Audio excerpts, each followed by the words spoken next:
Hello students, teachers, parents, history nerds. Hello everybody, and welcome to Nutshelled History, where we lay out the facts, the good, the bad, and the ugly.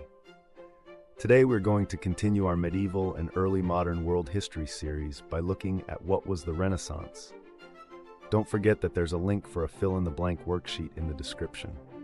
I just ask that you like and subscribe. I apologize for any mispronunciations ahead of time. I do my best. Okay, let's go.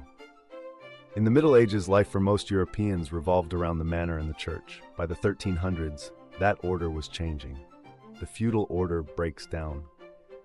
In the 1300s, trade and industry were growing in Europe. This growth weakened the manor system that was central to feudal society. Growth in cities was a big part of this change. Peasants and nobles alike were drawn to cities by opportunities to make money. The culture was changing in other ways too. For centuries, learning had been based in the Catholic Church. Increasingly, people studied non-religious subjects. These different trends were part of a movement called the Renaissance, a French term meaning rebirth. Where did the Renaissance begin? The feudal order in Italy was never as strong as in other parts of Europe. This may help explain why the Renaissance began in Italy. By the 1300s, Italy was divided into several city-states. Located on the Mediterranean Sea, the city-states were a natural crossroads between northern Europe and the lands of the Middle East and Africa. The city-states became wealthy and led medieval Europe in commercial growth. Newly rich merchants and bankers became patrons of the arts and learning. A patron is someone who gives money or support to a person or group. Florence, heart of the early Renaissance. The Italian city of Florence became the artistic center of the Renaissance. One of the most powerful banking families in this city was the Medici. The Medici spent large sums of money on art and building projects.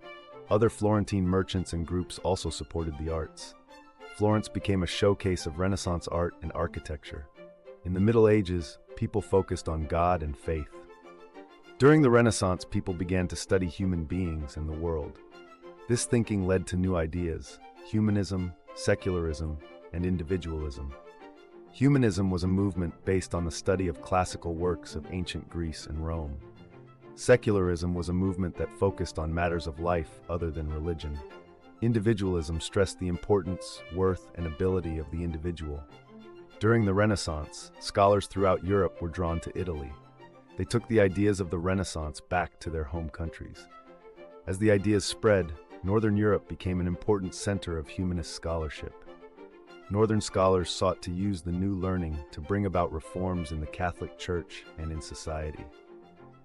And now, let's recap.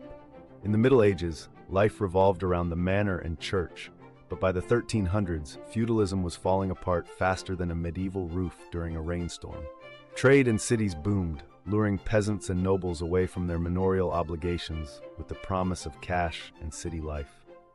Meanwhile, Italy, where feudalism had always been a bit of a slacker, kick-started the Renaissance, a rebirth of learning, art, and making rich merchants feel important by funding it all. Florence, led by the Medici family and their deep pockets, became the Renaissance hotspot, filled with jaw-dropping art and architecture. People started focusing less on heaven and more on humans, sparking new ideas like humanism, yay, ancient Greeks and Romans, secularism, let's think beyond church sermons, and individualism, go me. These fresh ideas spread like wildfire across Europe, inspiring scholars to improve not just art but society itself.